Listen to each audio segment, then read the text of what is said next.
شاید اس کے پاس دلائل نہیں ہیں، شاید اس کے پاس ثبوت نہیں ہے، شاید اس کے پاس ہماری طرح کتابوں کے انبار نہیں جنہیں وہ لوگوں کو دکھا سکے، لیکن اس کے اندر کچھ ہے جس نے اس کے ایمان کو مضبوطی سے اس کے اندر قائم کیا ہوا ہے۔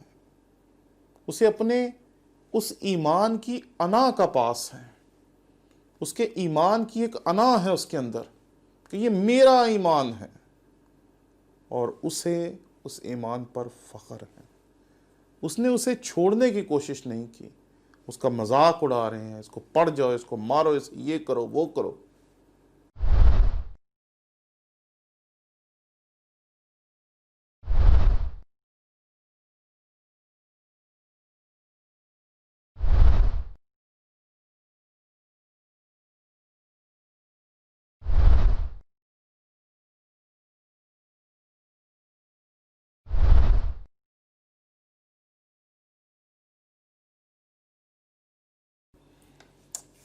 مسیح یسوع کے عظیم و جلیل نام میں آپ کی سلامتی ہو۔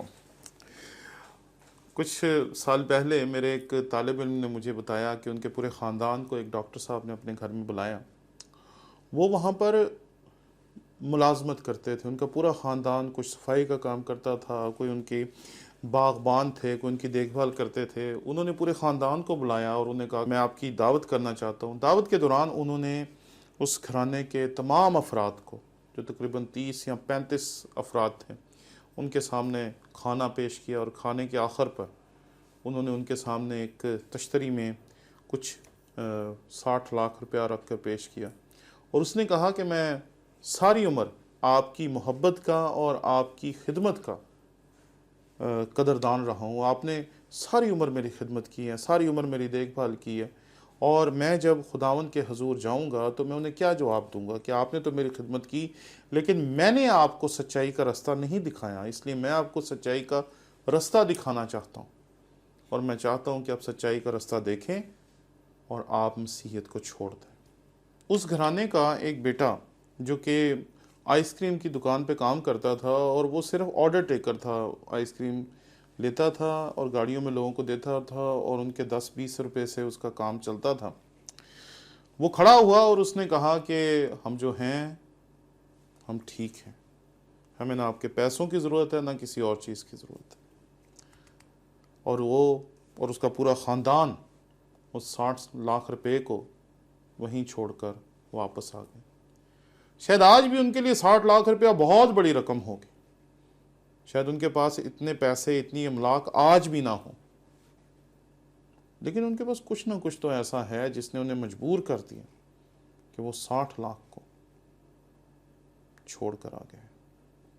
آج صبح میں ایک ٹک ٹاک پہ ایک ویڈیو دیکھ رہا تھا جس کے بیچ میں ایک شخص کو لوگ مذاق اڑا رہے تھے اور کہہ رہے تھے کلمہ پڑھ لے، کلمہ پڑھ لے، مسلمان ہو جا، اپنا مذہب چھوڑ دے، اور وہ شخص کہہ رہا تھا میں ٹھیک ہوں جہاں میں ہوں، میں ٹھیک ہوں جہاں میں ہوں، یہ تمہارا کلمہ ہے، یہ تم پڑھو۔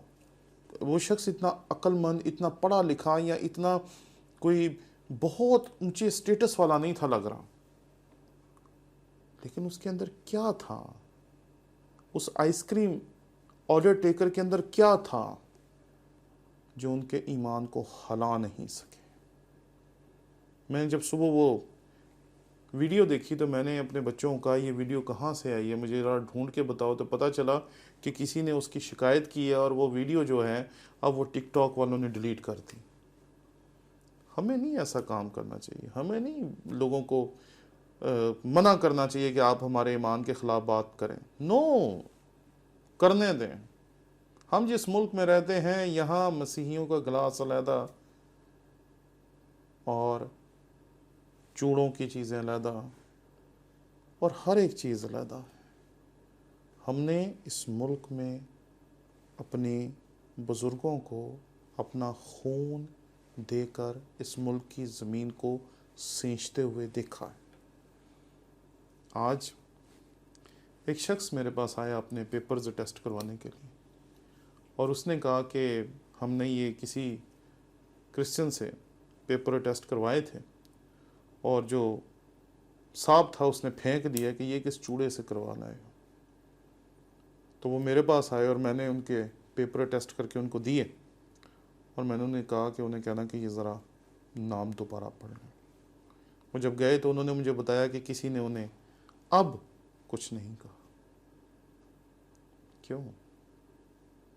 اب بھی تو ایک چوڑے کے ہاتھ سے ہی وہ سب کچھ کیا.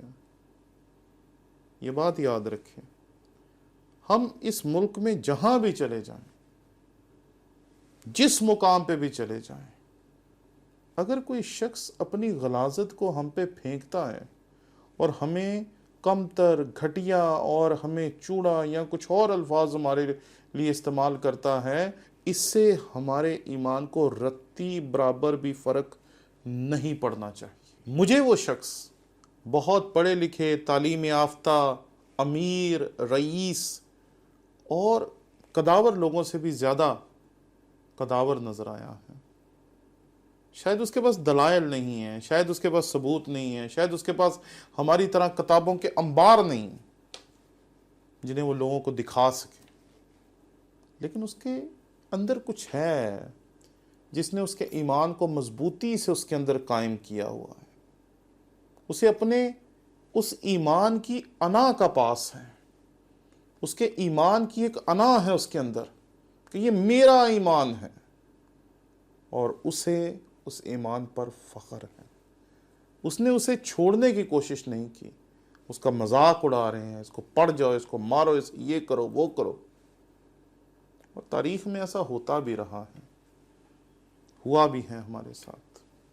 لیکن یہ بات یاد رکھیں، ہمیں یہ نہیں دیکھنا چاہیے کہ اس شخص کے ساتھ کیا ہوا، کیونکہ یہ ہمارے ساتھ ہوگا کہ ہماری آنے والی نسلیں جو ہیں شاید ان کے اوپر اس سے بھی زیادہ حملے ہوں گے، اس سے بھی زیادہ مرتبہ انہیں اپنا ایمان چھوڑنے پہ مجبور کیا جائے گا.